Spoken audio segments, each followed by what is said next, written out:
Hello everyone, it's Penny here from Milton Anglican. Well, we've been doing a lot of washing, haven't we, lately, especially of our hands, and singing happy birthday twice and counting up to Mississippi 20, trying to make sure that everything's clean.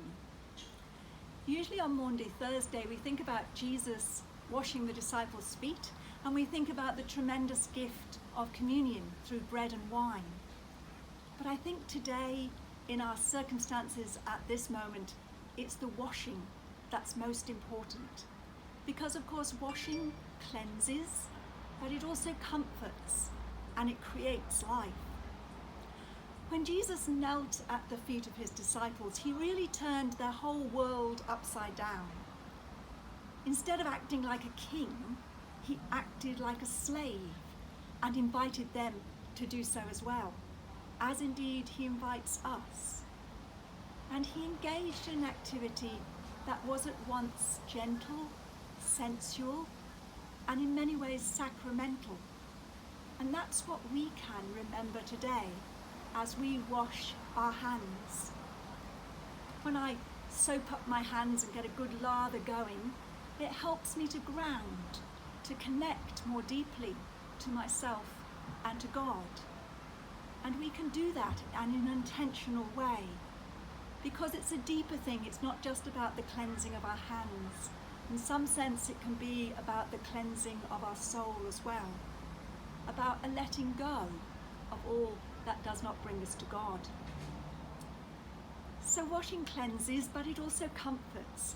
We all know how comforting it is to have a warm bath or a warm shower when our muscles are tired.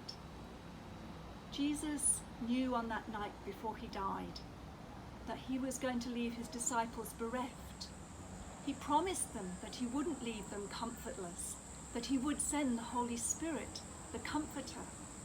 And in some way, by washing their feet, he gave them a foretaste of that, an experience with the flowing water of that deep comfort of the Holy Spirit. And finally, of course, washing creates life, new life. We know when we wash the leaves of our plants, that enables them to take in the sunlight better and grow and thrive in wonderful ways. In the same way, when we allow ourselves to be cleansed, body and soul, then indeed we thrive in the light of God. For Jesus described himself as the water of life.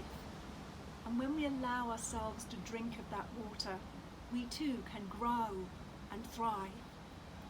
So this Maundy Thursday, maybe just spend time as you wash your hands intentionally, allowing that process of cleansing and comforting and being given new life.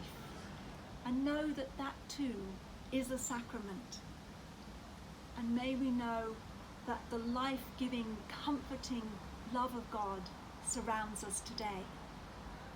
I'd like to end with a lovely prayer written for this Maundy Thursday by my wife Josephine.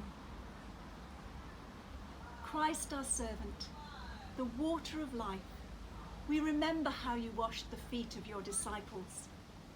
Wash and bless us as we receive your love. May the sound and feel of water remind us that you always have the power to cleanse and heal. Wash and renew us as we bring our hearts and lives to you.